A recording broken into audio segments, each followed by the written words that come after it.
বিসমিল্লাহির রহমানির রহিম। সুপ্রিয় শিক্ষার্থীবৃন্দ, আজকে আমরা আলোচনা করব অষ্টম শ্রেণীর গণিত। পাটিগণিত তোমাদের থাকবে এখানে পিরিয়ড 40।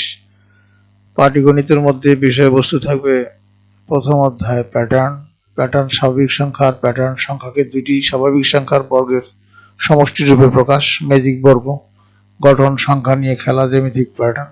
দ্বিতীয় অধ্যায় থাকবে মুনাফা। তৃতীয় অধ্যায় পরিমাপ।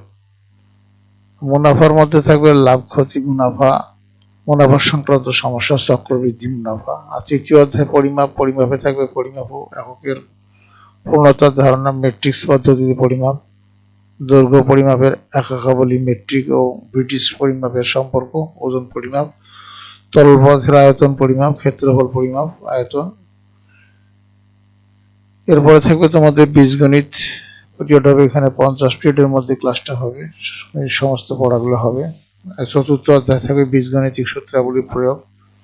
এখানে বীজগণিতীয় সূত্রাবলী, ঘনকের সূত্রাবলী, অনুসিদ্ধান্ত, ঘনকের সাথে সম্পৃক্ত দুইটি সূত্র, উৎপাদকের বিশ্লেষণ, x square plus three x plus q আকারে রাশির উৎপাদক, x square plus b x plus c আকারে রাশির উৎপাদক, বীজগণিতীয় রাশির গসাগু ও লসাগু।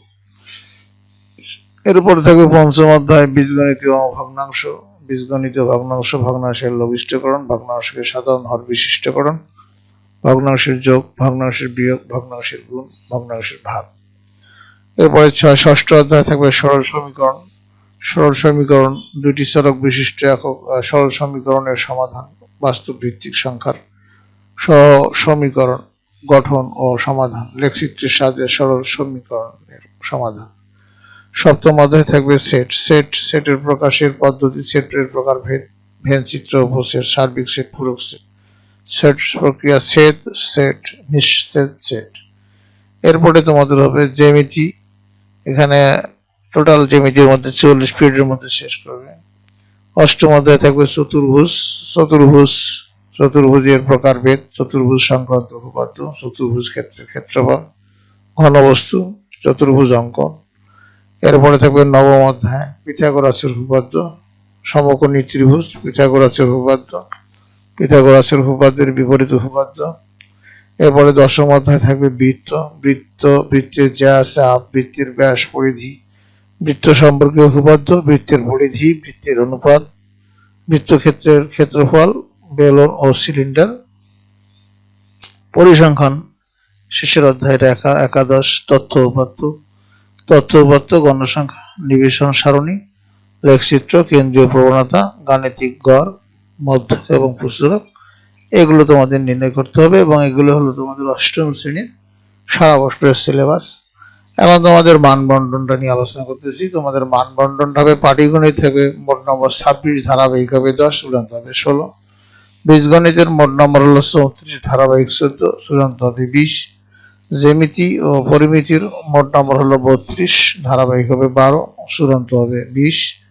পরিসংখ্যানে থাকবে মোট নম্বর 8, এখানে ধারাবাহিক হবে 4 আর চূড়ান্ত হবে 4। টোটাল তোমাদের গণিতের মধ্যে নম্বর হলো 100 নম্বর, 40 হলো ধারাবাহিক আর 60 হলো তোমাদের বার্ষিক পরীক্ষার নম্বর, অর্থাৎ সমাপনী পরীক্ষা।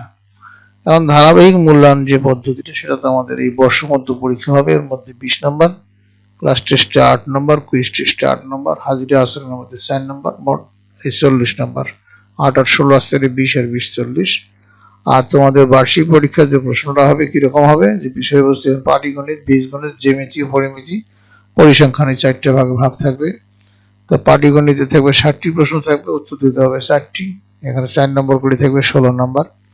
বীজগণিতে 8টি প্রশ্ন থাকবে, দিতে হবে 5টির উত্তর করতে হবে, এখানে 4 বছর 20 নম্বর। এরপরে জ্যামিতি ও পরিমিতি থেকে উপপাদ্য থাকবে 2টি, একটি উত্তর করতে হবে 4 নম্বর। উপপাদ্য অনুশীলনী থাকবে 2টি, এখানে একটি উত্তর করতে হবে 4 নম্বর। সম্পাদ্য থাকবে 2টি, উত্তর করতে হবে একটি, এখানে 4 নম্বর। সম্পাদ্য অনুশীলনী 2টির থেকে প্রশ্ন থাকবে, তার মধ্যে উত্তর করতে হবে একটি, এখানে 4 নম্বর। পরিমিতি থেকে 2টি প্রশ্ন থাকবে, উত্তর করতে হবে একটি, এখানে 4 নম্বর। পরিসংখ্যান থেকে 2টি প্রশ্ন থাকবে, উত্তর দিতে হবে একটি, এখানে 4 নম্বর। এইগুলো তোমাদের এখানে 60 নম্বর যোগ করলে হবে 60 নম্বর। তো পাটিগণিতের মধ্যে তোমাদের হলো 40টি ক্লাস পিরিয়ড, বীজগণিতে ছিল 50টি, জ্যামিতি পরিমিতি 44টি, পরিসংখ্যানে 10টি, মোট 144টি ক্লাস হবে তোমাদের। আর হলো এই বইটি হলো তোমাদের সহায়ক বই, যেটা তোমরা হাতে পেয়েছো, জাতীয় শিক্ষাক্রম পাঠ্যপুস্তক বোর্ড বাংলাদেশ কর্তৃক প্রণীত গণিত অষ্টম শ্রেণী।